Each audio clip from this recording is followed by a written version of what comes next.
Mais de 120 mil mortes foram evitadas na última década em todo o Brasil, graças ao Estatuto do Desarmamento. Muitas vezes, o medo da violência atual pode ser maior do que o bom senso de não andar armado. Depois de uma briga de trânsito, o motorista desce do carro e ameaça o outro com um cano de ferro. De repente, ele se rende. A explicação é que o outro motorista aparece com uma arma.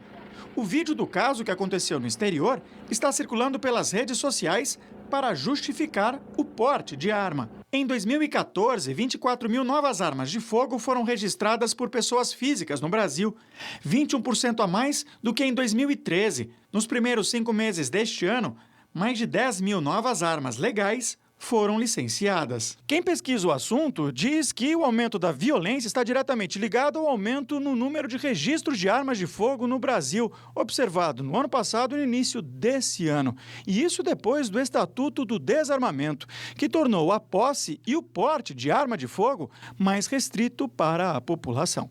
Nos estados do Nordeste, a gente tem identificado, são estados em que teve um aumento muito grande também da renda populacional. Com isso, a gente acredita que as pessoas passaram a consumir mais, passaram também a serem mais vítimas de crimes e o que gerou, por consequência, uma necessidade maior de proteção que acabou levando ao aumento da aquisição de armas. Para esse instrutor, a população tem o direito de se armar contra os bandidos. O marginal, quando ele vai abordar um pai de família, ele tem certeza que esse pai de família está desarmado. Por quê? Porque ele é um cidadão honesto.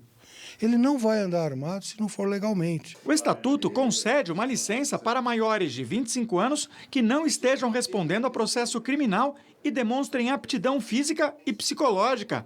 A arma tem de ficar dentro de casa e só pode ser transportada até os clubes de tiros. Quem for pego com um revólver ou pistola sem licença pode ser condenado a 3 anos de prisão e ainda ser multado. O relatório final da CPI do tráfico de armas concluiu que cada vez que a circulação de armas de fogo sobe 1%, ocorrem 2% a mais de homicídios no Brasil. A maior quantidade de armas que pode levar à probabilidade, inclusive, de uma maior quantidade de homicídios, né?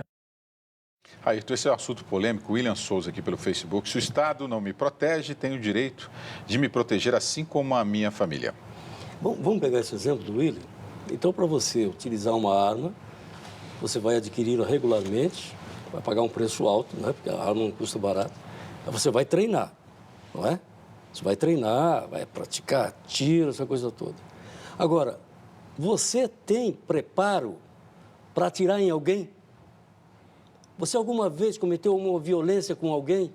A sua cabeça, a não ser que seja uma legítima defesa, mas se for uma legítima defesa, você está diante de uma ameaça. E quem está te ameaçando é um delinquente. Eu sei que está acostumado a manusear armas e atirar em qualquer pessoa. Eu duvido que um cidadão em sã consciência vá dar um tiro mortal em uma outra pessoa.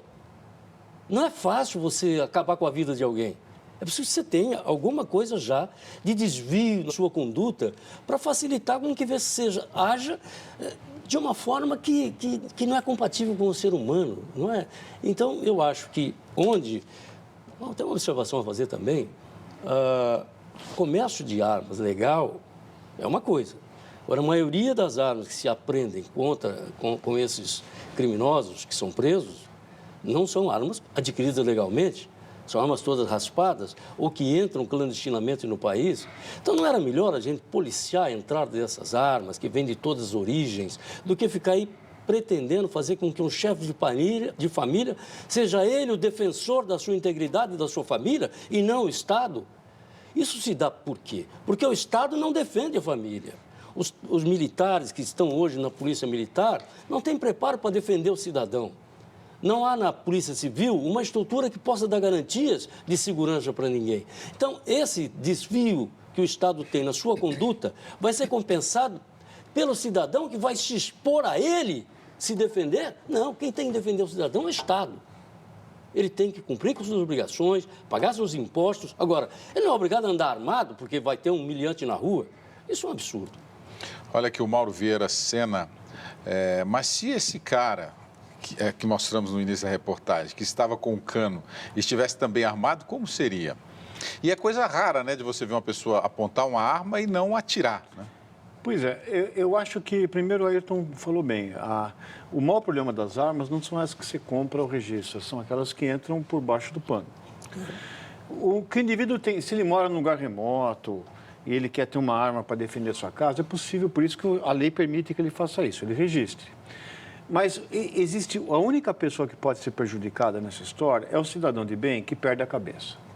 Vamos pegar a situação do indivíduo que dirige na cidade de São Paulo. Dirigir na cidade de São Paulo não é uma experiência de elevação espiritual, você concorda? Você é capaz de surpreender xingando pessoas que você nunca viu na vida, inclusive parentes próximos dessas pessoas que você também nunca viu. E o risco de você descer por causa de uma briga de trânsito e atirar em alguém e desgraçar a vida de alguém, e a sua principalmente, porque o cidadão de bem tem uma coisa chamada consciência, que em geral o criminoso repetido não tem. O criminoso pode matar alguém, ir para casa e dormir. Agora, quem matou alguém no momento de descontrole, jamais se recupera disso. Porque ele vai conviver com isso durante toda a sua vida. Então, eu acho que, como eu concordo que você tenha que ter uma melhoria da qualidade da polícia, e, ao mesmo tempo, atuar muito forte nas fronteiras e descobrir. Porque se o criminoso sabe onde compra a arma, duvido que a polícia não sabe quem vende. Claro que sabe. É impossível que exista uma ignorância seletiva.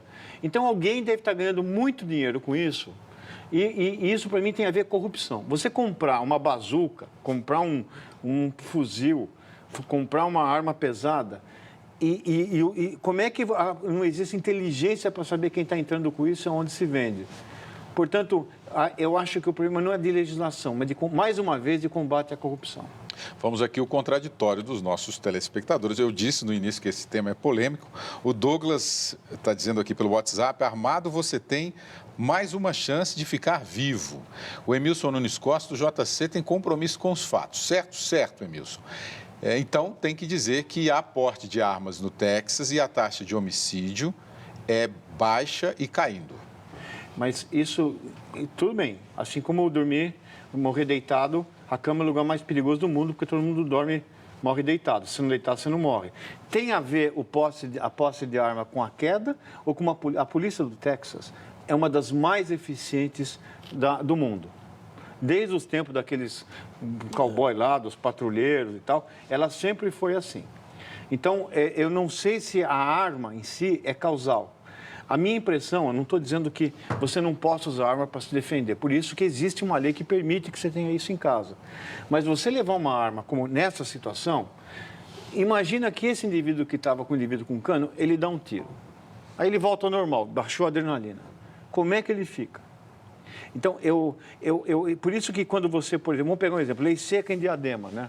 Você parou de vender bebida depois do terminado horário, muita gente que ficava em estado alterado e que cometia violências, deixou de cometer.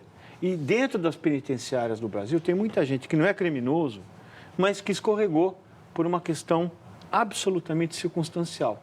E eu temo por esse tipo de gente. E desconfio que você armar as pessoas não vai diminuir a posse de armas com os delinquentes. Quem vai reduzir a criminalidade é quando você impedir que os delinquentes se armem da forma que eles se armam com a maior facilidade possível e comprar qualquer tipo de arma no território nacional. Nem defesa da sua casa, nem essa arma dentro de casa, para você se defender. O Genésio está fazendo essa indagação aqui. Nem sempre quando o bandido entra na nossa casa, o Estado está lá para nos defender. Mas aí é que está. Aí a imagem que pode ser criada é o seguinte: eu tenho um cidadão ali que está invadindo a minha casa.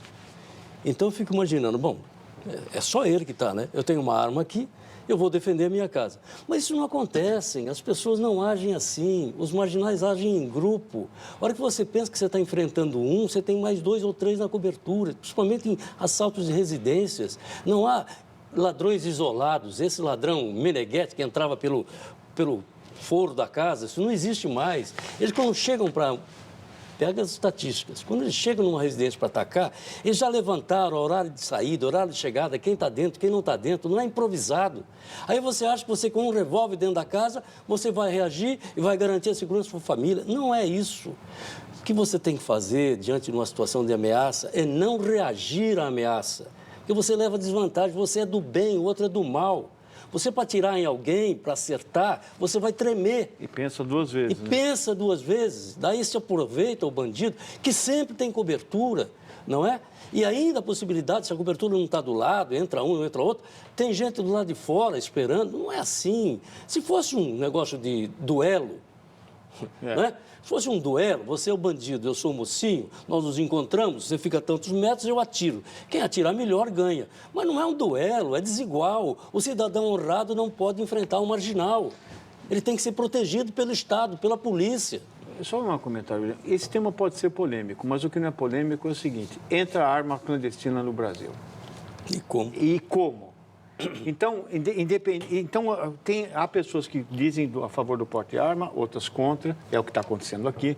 Mas acho que mesmo não haverá polêmica em dizer o seguinte: se o Brasil conseguir controlar esse fluxo de armas ilegais que entram no Brasil, você pode comprar o que você quiser, vai melhorar muito a situação da segurança pública em nosso meio.